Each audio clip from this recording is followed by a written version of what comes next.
Salut, c'est Anne Chips TV en direct des crapauds. Et c'est parti! Salut, bienvenue sur Anne Chips TV. Aujourd'hui, on va parler des crapauds. Et les crapauds, c'est quoi? C'est une course de VTT de 25 heures, ce qui en fait la plus longue du monde. C'est une course à faire en équipe ou en solo, avec des équipes hommes ou des équipes femmes. Il y a à peu près 2400 participants et elle se déroule en Moselle. Et j'imagine que tout comme moi, vous vous demandez mais pourquoi ça s'appelle les crapauds. En fait, avant, elle se déroulait à Lessy. Et à Lessy, il y a une sorte de migration de crapauds entre la forêt qui passe vers la grande voie et l'autoroute. Quand ils migraient, ils se faisaient écraser.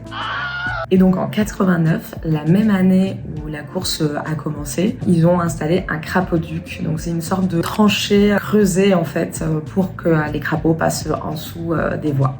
Malin. Parce que pour la petite histoire, en fait, depuis les années 70, on essaie de sauver les crapauds par tous les moyens. Donc il y avait à la base des collégiens qui les faisaient passer comme ça dans la nuit à la main en fait de l'autre côté de la route. Et du coup, ça a été repris par la ville et c'est les gendarmes qui stoppaient la route complètement pour faire passer les crapauds. Je vous montre une photo. Voilà, c'est beaucoup trop mignon. C'est un bel hommage à ça. Et les associations partenaires du coup à la course aident en fait chaque année au nettoyage du crapauduc. La boucle est bouclée. Les crapauds, c'est avant tout une bonne préparation. Donc là, on va suivre Raph, qui est un des coureurs de l'équipe que je vais suivre pendant 24 heures. Il a pas mal de tips à vous donner, vous allez voir. En gros, en VTT, ça peut arriver, tu sais, vu que t'as des gros obstacles, que la gourde, le saut que tu peux faire, c'est mettre un petit peu de double face. Et en fait, ça permet de venir coller un petit peu la gourde, tu vois, genre là. Avoir un fond de jante, ça permet de ne pas pincer la chambre à air dans les trous des rayons. Il y a deux écoles. L'école de ceux qui font ça bien, l'école de ceux qui font ça moyennement. Nous, on fait plutôt partie de la deuxième.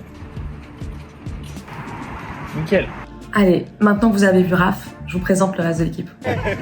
Il y a donc Loïc, Raphaël, Jérémy, Joshua et Nicolas. Et pourquoi il s'appelle les fémurs? Parce qu'en fait, Jérémy, en janvier, s'est cassé le fémur. C'est lui qui s'est cassé le fémur.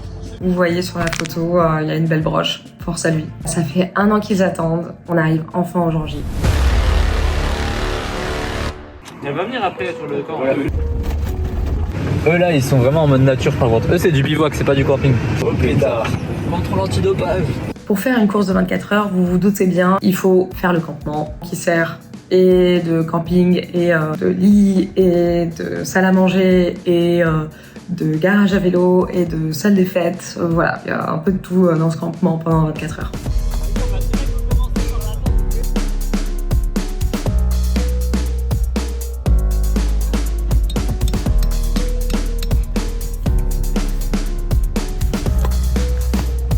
On va faire un repérage du tour, on va essayer d'aller sur le terrain et pour repérer un peu toutes les embûches, histoire de ne pas se faire surprendre au moment de la course.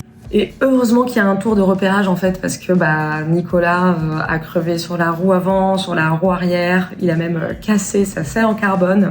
Donc heureusement pour eux que ça s'est passé maintenant et pas en pleine course. Mais gros, t'as fait... Mais j'avais crevé dans les bois, gros.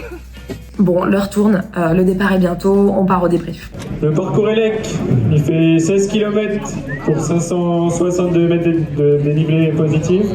Et le classique, 12-300 pour 400 mètres de dénivelé. Il y a une petite passerelle en bois, à savoir que s'il pleut, elle sera fermée parce que ça glisse trop. On risque de prendre une grosse averse. T'entends des gars tomber, c'est horrible. Merci à tous.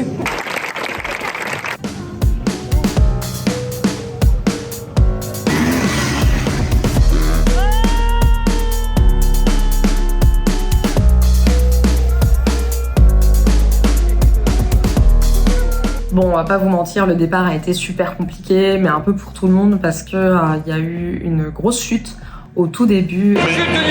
Et en plus, il y avait du problème de balisage, ça a été un petit peu un carnage. Et pendant ce temps-là, le reste de l'équipe fait le tour des stands de vélos qui sont présentés par différentes enseignes. Et vous allez voir, ils ont un avis super aiguisé sur les vélos. Ça, c'est un très bon vélo. Parce qu'il est jaune déjà. Écoute, c'est tic-tac. Ça, c'est ma bécane. Ok, bon, on retrouve Loïc qui revient de son premier tour. Alors, la difficulté principale sur le premier tour, c'est que j'ai crevé au bout de 100 mètres. J'ai réparé direct, j'ai perdu une petite dizaine de minutes, je suis parti dernier quasiment. Au bout de 12 km, je me suis fait doubler par le premier, donc qui était déjà au deuxième tour. Après, il me reste 3 heures, donc je peux me reposer encore pendant 3 heures.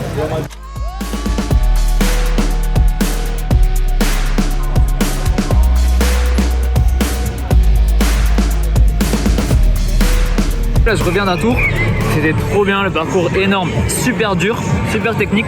Et le truc qui a été le plus dur, c'est gérer mon alimentation. Je pense que je m'étais pas assez bien nourri avant. L'alimentation, c'est vraiment le truc le plus important, je pense. Ah oui, Jamy.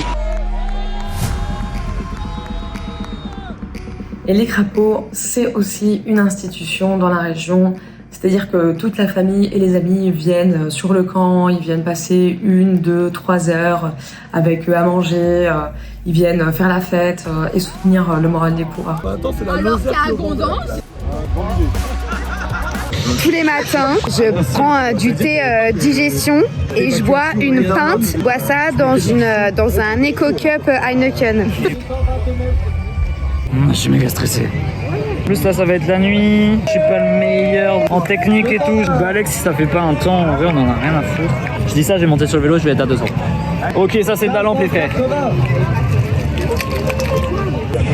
Ça c'est l'échauffement des genoux. J'ai surkiffé mec, j'avais un lièvre devant moi.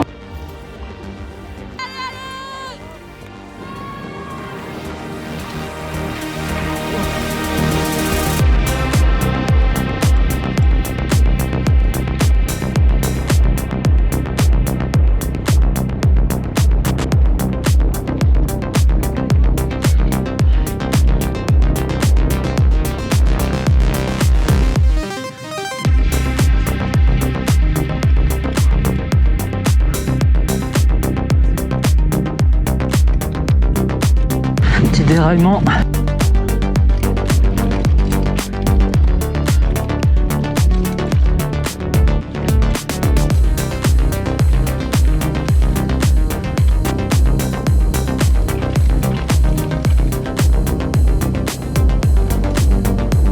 Efficace.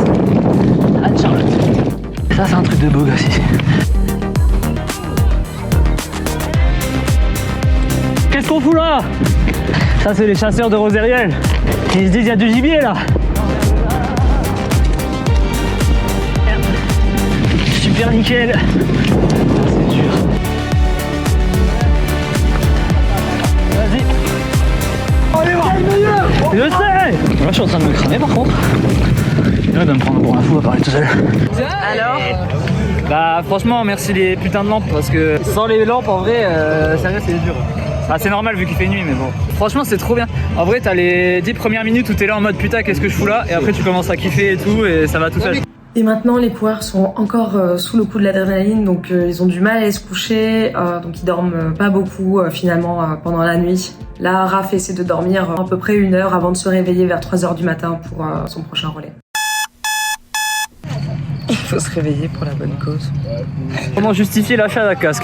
Premièrement, tomber avec votre ancien casque, la tête la première. Bah ça s'est super bien passé, au début c'était dur, réveil difficile, on y va, on chauffe, on est très froid. Sinon c'est du plaisir quoi, malgré une chute soleil à la fin, tête la première dans la single.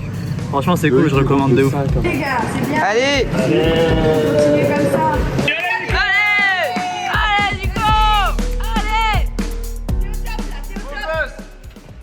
Et là, avec la nuit, arrive la pluie.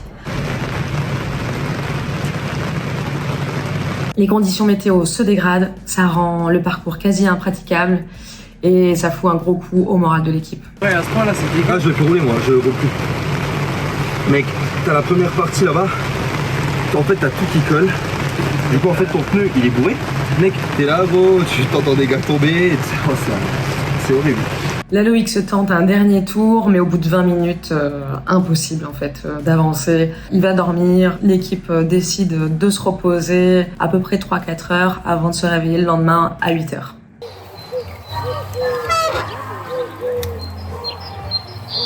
Venez, vous, Il reste un campement. Il est mieux là-bas. Je voulais remercier tous les bénévoles des crapauds.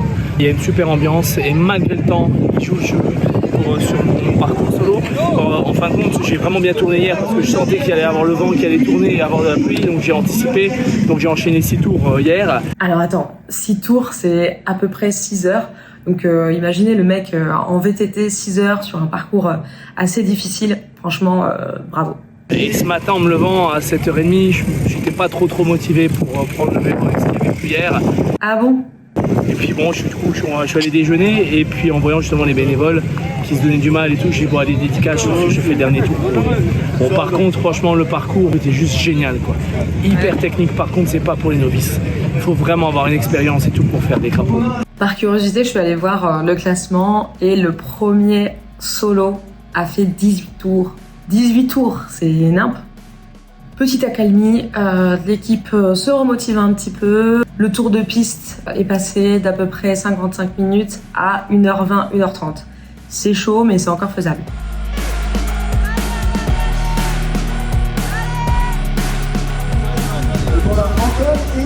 Là, ça sent pas bon. Ah oui, Jamy. Ouais, bah, les 38 km abusés. Après, ça roulait bien. Et là, il y a plus jusqu'à la fin, mais en vrai, dans le bois, ça allait. Ouais, c'est bon. Ouais. T'as mis combien? 1h30? 1h22. Il y a des endroits qui sont dangereux. Ouais, vraiment pas de chance avec la pluie qui recommence, là, la fatigue physique, la fatigue morale, un peu tout. Voilà, l'équipe était démotivée et ils étaient morts complètement. Du coup, je vois qu'il y a pas mal de gens qui ont abandonné depuis des heures. Et toi, tu as été un vaillant là. Non, c'était pour faire la deuxième journée quand même. On n'a pas trop roulé la nuit, donc c'est inroulable. Inroulable, ça colle partout, ça se prend dans le... On est tout le temps en train de s'arrêter parce que ça ne retourne plus, donc un champ de bataille.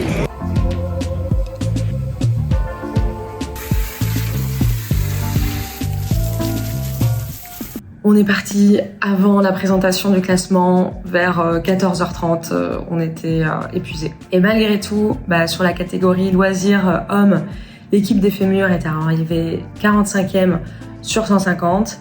Et sur toutes les catégories confondues, ils sont arrivés 89e sur 407. Le premier de tous les classements ont réussi à faire 30 tours. J'ai regardé les stats des femmes et sur les 3 équipes en compétition, les premières ont fait 23 tours, ce qui est énorme, et leur record de tours est 35 minutes. Donc voilà, des machines. Du coup, les classements sont séparés entre hommes et femmes, parce qu'il n'y a pas d'équipe mixte.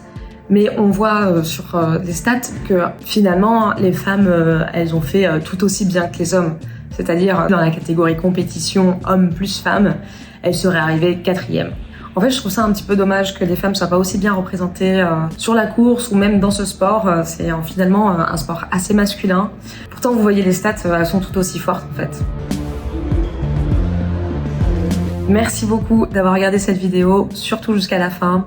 Je tenais à remercier l'équipe des fémurs que j'ai suivie pendant 24 heures. Ça devait pas être facile tout le temps.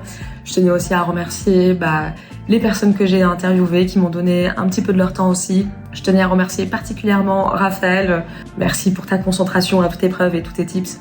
Et si vous voulez continuer de soutenir cette chaîne, n'hésitez pas du coup à mettre un pouce bleu, à vous abonner à la chaîne, à mettre la petite cloche pour ne rater aucune vidéo. Et n'hésitez pas, si vous aussi vous avez participé au crapaud, que vous êtes reconnu dans la vidéo ou pas, ou vous voulez simplement dire ce que vous en avez pensé, mettez un petit commentaire aussi. Et j'espère vous retrouver vite sur Unchips TV. Bye! Oh wow.